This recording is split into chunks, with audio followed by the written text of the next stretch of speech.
sem sombra de dúvida, terão que adotar, mais dia menos dia, as leis da natureza, porque ninguém suportará acreditar em alguma coisa porque o teólogo A ou B acaba de dizer. Nós temos que acreditar naquilo que o nosso discernimento conseguiu assimilar, aquilo que a nossa inteligência conseguiu entender, lógica e claramente. Mas será que a alma existe? Segundo o Dr. Stuart Hameroff, uma experiência de quase morte acontece quando a informação quântica que habita o sistema nervoso deixa o corpo e se dissipa no universo. Ao contrário do que defendem os materialistas, Hameroff oferece uma explicação alternativa de consciência que pode, talvez, apelar para a mente científica racional e intuições pessoais. O espiritismo não pode ser colocado num tubo de ensaio e ser mexido. O espiritismo, por enquanto, você tem que ir pelos fatos. Né? Há vídeos aqui no canal que provam esses fatos, não é preciso nenhum tubo de ensaio. Né? A consciência reside, de acordo com Stuart e o físico britânico Sir Roger Penrose, a consciência existe nos microtubos das células cerebrais, que são os sítios primários de processamento quântico. Após a morte, essa informação é liberada do seu corpo, o que significa que a sua consciência vai com ele. Eles argumentam que a nossa experiência de consciência é o resultado de efeitos da gravidade quântica nesses microtubulos, microtubulos,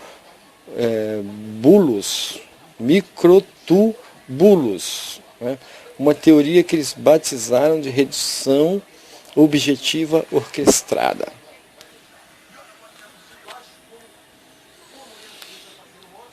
Em uma dessas experiências conscientes, comprova-se que o fotoesquema é uma propriedade básica da realidade física acessível a um processo quântico associado com a atividade cerebral. Nossas almas estão, de fato, construídas a partir da própria estrutura do universo e pode ter existido desde o início dos tempos. Nossos cérebros são apenas receptores e amplificadores para a fotoconsciência, que é intrínseca ao tecido espaço-tempo. Então, há realmente uma parte da consciência que não é material e vai viver após a morte de seu corpo físico. Eu vou colocar o link dessa reportagem abaixo, se você quiser ir lá no site ler, fica à vontade. Você vai ver agora um dos vídeos que mais me impressionou. Não tem religião nenhuma. Uma cega, ela teve uma experiência de quase morte e ela viu o seu corpo pela primeira vez. Ela não tinha ideia de como era o corpo dela. Porque o espírito não está cego, apenas o corpo. E ela se reconheceu por causa do anel, por causa da aparência. Veja o vídeo, você vai ficar de boca aberta como eu fiquei. Mas na investigação do Futuro Agora sobre fantasmas, pessoas que se comunicam com animais e sobre o poder da mente sobre a matéria, há uma história sobrenatural que certamente é a mais incrível de todas. Vicky Noratuck vive na cidade americana de Tacoma, no estado de Washington, e é cega desde que nasceu. Ela diz ter se visto pela primeira vez enquanto estava morta. Eu estive num acidente de carro muito grave, eu tive um traumatismo craniano e uma concussão, machuquei meu pescoço, minhas costas e minha perna. Estive morta por 4 minutos. Enquanto a equipe médica da sala de emergência tentava reanimá-la, ela estava assistindo e ouvindo tudo o que eles diziam. Eu estava no teto e estava vendo tudo lá de cima. Eu não fazia ideia de como era poder enxergar. No começo, eu achei tudo muito esquisito, muito assustador e muito estranho. O Dr. Jeff Long, do Hospital de Tacoma, é um especialista que pesquisa experiências fora do corpo e acredita que Vicky passou por uma experiência de quase morte. Naquele momento, ela estava clinicamente morta. Mas ela conseguia ouvir e enxergar o ambiente à sua volta, mesmo sem estar respirando e com seu coração totalmente parado. Enquanto eu estava vendo as coisas de cima, eu vi um corpo de mulher. E percebi que o cabelo dela ia até a cintura, como o meu. Então, quando reconheci minha aliança de casamento, pensei, aquele ali é o meu corpo na maca. Estudos mostram que 18% das pessoas reanimadas depois de paradas cardíacas passam por experiências de quase morte. A maioria dos cientistas acredita que isso é fruto da neuroquímica do cérebro que está drogado ou morrendo, mas algumas coisas são mais difíceis de explicar. Eu estudei isso a fundo e depois de pesquisar algumas dúzias de pessoas que passaram por isso, descobri que aquilo que elas enxergam enquanto estão fora do corpo está sempre certo. No final das contas, é uma coisa real, em todos os casos. Eu sei o que aconteceu comigo. Sei que há vida após a morte. E, na verdade, eu estou esperando por ela. Você vai ver 3 vídeos agora, bem rápidos. Uma menina de 5 aninhos que conversa com a irmã que morreu. Você não acredita? Vai lá e pergunta o que a irmã fala. Se forem fatos que só você sabe, pronto. Não precisa de nenhum cientista vir comprovar isso, ou precisa. Você vai ver também que a mediunidade está no cérebro através de partículas de cristais. Quem tem mediunidade tem mais cristais, quem não tem menos. E o médico que diz que ele não sabe como se dá a cura em muitos casos. Minha esposa está com câncer. Lá no Hospital do Câncer a gente ouve vários casos de cura. Pessoas que sonham que se curam, fazem exames e se curaram. Então a ciência é muito capenga ainda. Diante de tudo isso? Ele é muito calado, sabe? Não fala muito. Mas ele tem uma coisa que toda semana ele vai ao cemitério. Você segue que tipo de religião, de crença, enfim?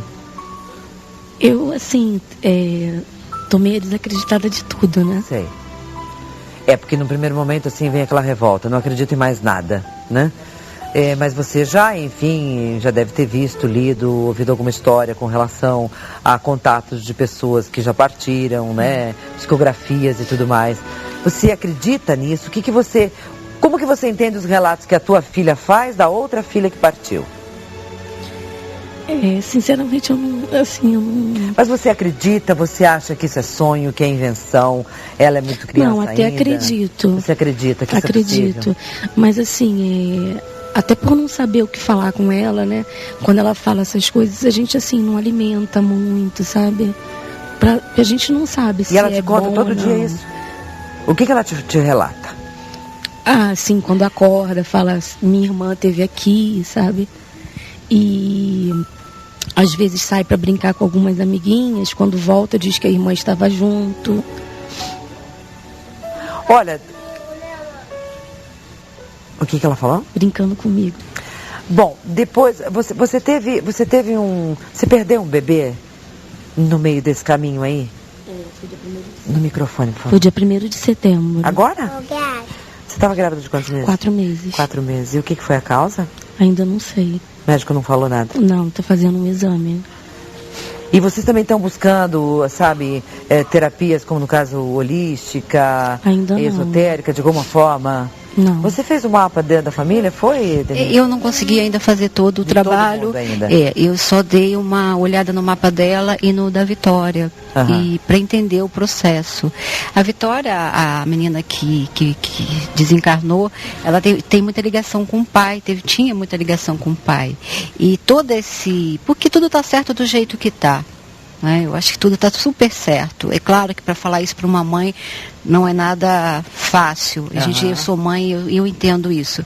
Mas está tudo certo. Era o período dela mesmo. Segundo o mapa mostra claramente que era daquele momento que ela veio para estar vivendo só 5 anos. Essa menina, ela é médium. Muitas crianças são médiums até os 7 anos de idade. Às vezes depois desaparecem. Porque os laços espirituais ainda não foram apertados. Às vezes continua depois, às vezes não. O que é ciência espírita? Você fala ou você lê nos livros, depois você comprova com os fatos, com os acontecimentos. O espiritismo não se baseia só na Bíblia. Ele se baseia nas informações dos espíritos. Então ele é comprovado muito pelos fatos no mundo. Tá bom? Leia os livros do link abaixo. Aumente lá o texto que vai estar o link para você baixar livros e entender a doutrina. Tá bom? Um abraço. Mas há estudos que tentam explicar por que alguns indivíduos teriam maior sensibilidade do que os outros. O médico Sérgio Felipe de Oliveira investiga o tema há muitos anos. A mediunidade trata dessa relação entre o espírito e o corpo. Então o que me interessava era isso, a relação entre o espírito e o corpo, no processo de saúde e doença. Ele direcionou os estudos na região do cérebro onde fica a pineal, uma glândula que já tinha despertado o interesse do filósofo e matemático francês Descartes, no século XVII. Ele disse: a alma se liga ao corpo pela pineal. A pineal é do tamanho de um caroço de azeitona e fica na altura dos olhos. É considerada um órgão sensorial. Segundo o médico, ela teria uma relação imediata com a mediunidade, porque possui cristais de apatita. Fotografei com microscopia eletrônica os cristais de apatita que existem na pineal. E me chamou a atenção isso, a pessoa ter bolinhas de cristal no meio da cabeça, no mínimo é curioso, não é? Os cristais de apatita seriam os responsáveis pela captação de ondas magnéticas. Isso poderia, então, de acordo com o médico, ser a explicação para a telepatia, o estado de transe e para os sensitivos. Quando tem bastante cristal, a tendência é captar onda, então é incorporação. De acordo com o médico, quanto mais cristais, mais mediunidade. A pineal conseguiria captar ondas e transformar em mensagens. A ciência acompanha esses estudos e fenômenos, ainda sem uma conclusão. O que é ruim é o cientista achar que ciência só é materialismo. Isso é uma falha de concepção do que seja ciência. A questão da cura não é uma questão resolvida na medicina ou na ciência. O que faz com que uma pessoa se cure? Não é saber. O que é verdade para a medicina hoje, amanhã não é. Do ponto de vista de teoria, nós temos reações químicas cerebrais e produção de hormônios e produção de substâncias que a gente ainda desconhece. A cura pelas mãos é um dos métodos mais antigos de cura. Papiros egípcios, desde 1552 a.C., a descrevem como um tratamento técnico utilizado naqueles tempos. Segundo sua religião, era considerado um método de saúde e bênção da parte de Deus, ou como uma fonte universal de energia. Uma pessoa pode canalizar essa energia através de suas mãos para curar? Para eu poder utilizar as mãos como um instrumento de cura, tenho que estar muito próximo de Deus. O sacerdote Guido Mazzotta, membro da Congregação pela Causa dos Santos do Vaticano, reflete sobre o tema.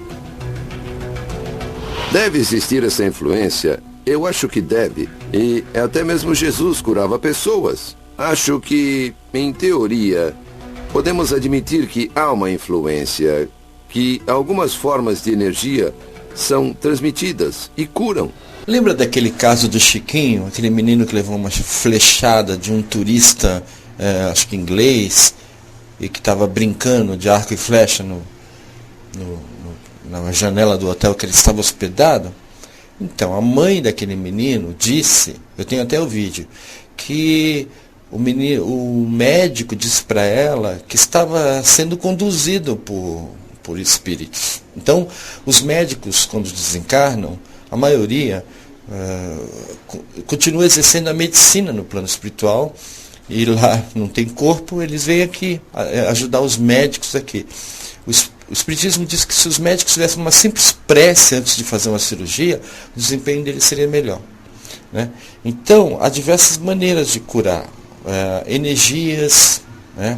Um espírito pode colocar a mão no seu frontal espiritual, que é um chakra de energia, e ativar o seu próprio organismo para que se faça autocura.